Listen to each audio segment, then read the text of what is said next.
Kaduna State Police Command has arrested 12 suspects in connection with a violent attack on worshippers during a midnight prayer in a mosque in the Rigasa area of the state. A 23-year-old man, Usman Mohammed, was killed in the attack. According to the police, the attack occurred around 2 a.m. on Friday when a large group of armed hoodlums mobilized from Malan Lane Gabas, Dudun Wada, Rafin Guza, and Ungwa Baduko areas and attacked the worshippers at Lain Biya Makarod and Ragasa Kaduna. The police public relations officer Mansi Hassan in a statement on Friday said the police received a distress call from a concerned citizen, which prompted the divisional police officer and the commander of the Civilian Joint Task Force to respond promptly to the scene. He added that despite being rushed to the hospital for urgent medical attention, Muhammad later died hours later.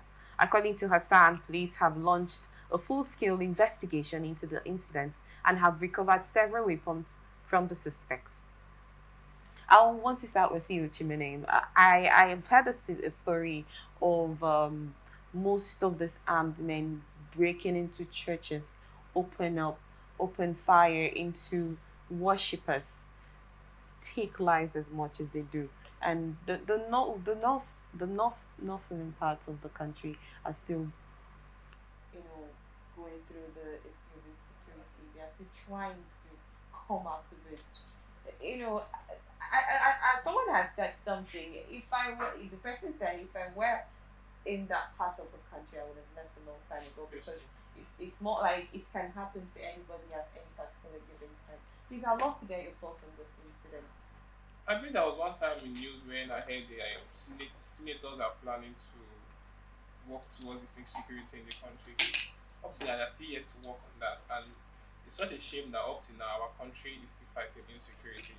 When these men have always promised us they're going to give us high level of security. But anyway, not a problem. Killing like this is not the first time we're hearing this. The Northerners has always been against Christian worshippers. It's like a tribal, it's like or call it a religion war, not a tribal war, because they are also Northerners too who are also Christians. But in this situation, they got into the mosque. I think it's one of those people praying for or fasting for their Ramadan. Okay, this is Ramadan. Yes, okay. yes. Okay. Now, you see them are even fighting their own selves. So I believe maybe this is not just like a religion fight. It is for like a personal aim, maybe to stir up something to the country or to probably to get government attention to that area. So I believe this is political. I must say, this is very political for them to gain government attention. In what way, please? It's more like you live with one eye open every day because how more do you want to get the government's attention with someone's life? Yes, most of all these terrorists, they use that to gain government attention, for government to probably give them what they want. You know, the suffering in the country is getting too much, and they're looking for several. Okay, so we're going to credit that to the situation of the country. I believe that is the situation of the country. Thank you. I'll still come back to you. Thank you on that. Yeah. Please, Mr. Dima, what's your thoughts on this, please? Well, actually, this is a very serious issue, and one of my favorite quotes is that do not let your vulnerability make you lose your valuability. A country with over 200 million people and an army of unemployed people and a lot of people that are idle. And the scripture said an idle-minded person is a devil's workshop. It's not easy for you to see a man that is employed, that is usefully engaged, and then you call him and give him an arm or you empower him with weapons to go and kill. Because these people didn't just appear, they didn't fall from the sky. They have people sponsoring them, they have people arming them, they have people giving them intelligence, there are people giving them location of areas to destroy. So violence is a poisonous thing, and it can eat up an individual beyond his imagination. And when I was doing my national youth service, I served in the northeastern part of Nigeria. I almost became a victim myself of this religious violence, and I was almost killed in the process because I was there when there was a serious crisis. But then God spared my life, and what I can say is that these things will continue to happen until we address them holistically. And one of the ways we can address them is through this community leaders, traditional rulers, those people that are closest to the people, the leaders closest to the people.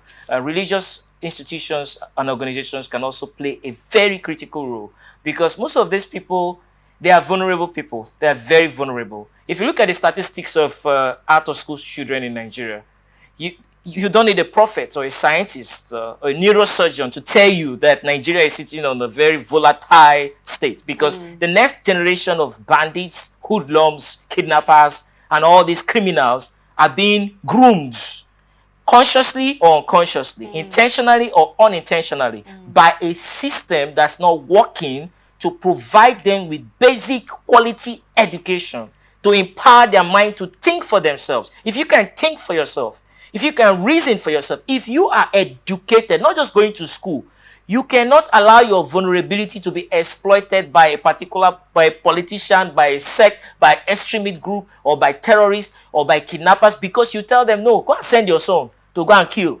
Give your son the gun to go and destroy. But when you are, a child grows up and you give him a bowl to go beg, you have systematically and socially conditioned that child to see that as a way of life. You have conditioned the child into victimhood. You have conditioned the child into fights to survive anyhow, anyway, like Animal Farm. So that is why you see we cannot tackle security issues without addressing social injustice, and education is very key.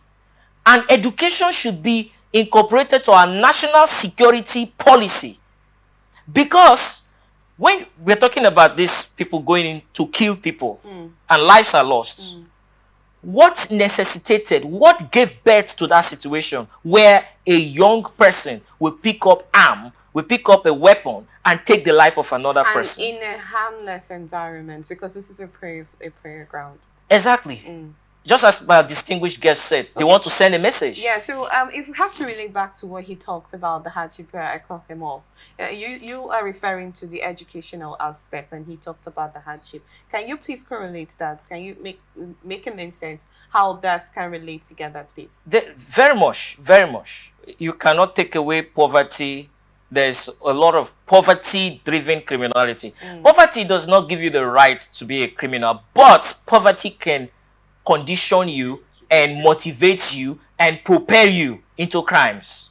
So look at the state of our economy. I'm a development economist, and one of the reasons why I choose to study development economics is because I grew up in a society where it's a lot of people that are poor, that are struggling, that are suffering. And my curiosity and my interest was sparked to what can be done to improve the lives of people, to take them out of have-nots to have, to take them from poverty to prosperity. So people living below less than $1 a day, people eating from the crumbs. Do you know that a lot of Nigerians still go to the dump site to look for food to eat? Yes. So poverty, so you can imagine, so these children, these young people that have been left out to suffer, most of them have been left to become beggars. They have become serious beggars. They've been like, it's like a culture, a company. That's their employment. Yeah. Instead of them to be gainfully employed, they have been gainfully employed into begging. And then this influenced them into doing all kind of things to survive, for survival.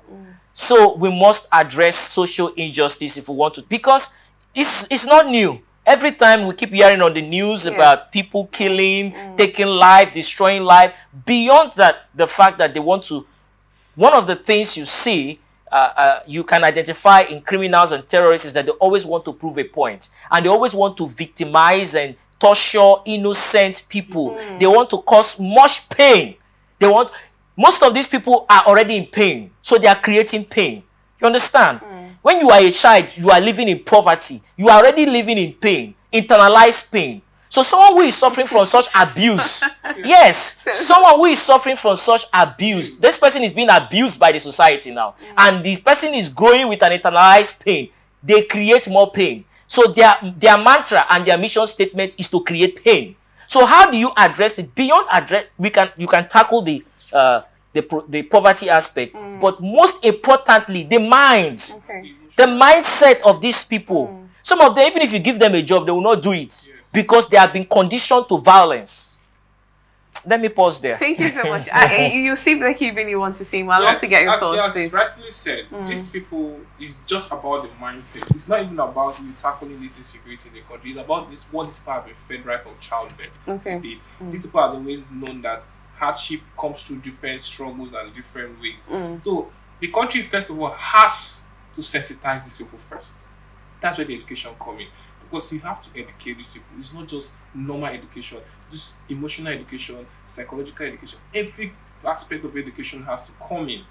Because these people has been wired to be violent, wired to always kill people when necessary and when not necessary. So the country or the government has to do a lot to tackle this insecurity in the country. So that's the non-kinetic approach then. Well, in this instance, how would they do this when the basic things that we Nigerians are expecting to get done has not been done? How do you think they want to follow the non-kinetic approach? There was a statement that was made by an official. I'm sorry to cut you short. He said that they know where the Boko Haram head is hiding in the forest in Sokoto State, and then they're going to fish him out. They will track him and fish him out. But we're yet to get any reports concerning that in that instance. So if we're still hoping on reducing the cases of insecurity, how are we assured that this non-kinetic approach will be put in place? Because the mindset, it's something you have to diligently and intentionally want to. Yes. So how would that work, this? Just as I've already said, education has to come in. For me, that's the primary thing in Nigerian needs at the moment. Primary education. Most of those people don't have primary education. Do you understand? The government has to invest a lot when it comes to primary education. Because most of those people who are going into violence are people who are not educated. They don't even know the measures, or they don't even know the criminal aspect of what they are doing, or the constitutional aspect of what they are doing. They believe that they are doing the right thing, or they are doing what suits them. So if the government should invest a lot when it comes to education in such areas, such rural areas. Most rural areas don't even have a secondary school. Most rural areas don't have even a secondary school. And that's still my question, though, because how do we make that a possibility? That's how do we make that's why I need the government has to look into those issues. That is how they should first of all tackle insecurity in the country. Bringing primary and secondary schools to those rural areas. Okay. You understand? Bringing education, the lowest of its kinds, to those rural areas, to make them understand, okay, these are the basics first you need. Okay.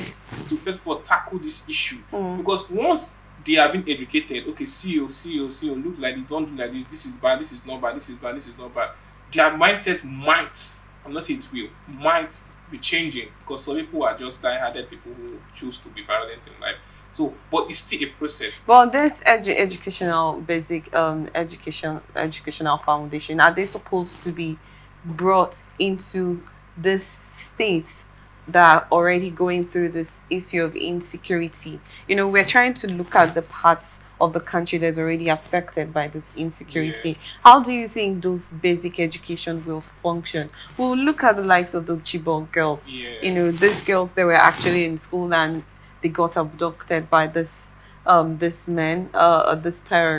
that has been invading the school. So how do you think that there will be a possibility to, you know, work on that? Okay, personally, I feel the best way that should be worked, they should actually employ the military to get involved in this. That's when I go into a state of emergency. Personally, I feel the military should get involved when it comes to the educational sector. That maybe probably they should create schools where the military is going to be the head of those schools, where they will be properly guided, so that people who really want to make use of their life or who want to make their life useful should come in and learn, and they are also protected while they are also learning. But it's not even about you building those schools. It's about is those students protected. Because they might be learning in class before you know there's a fire outbreak or maybe there's a bomb thrown there. So it's really important that the military needs to get involved because it's a process of security. The military is part of our security agenda because if they are not involved, it's not going to work. Okay. Do you understand? So I believe personally they should employ the military into this, create an avenue where they build a structure where people are learning. The military guides those areas to ensure students are protected while they are learning. Okay.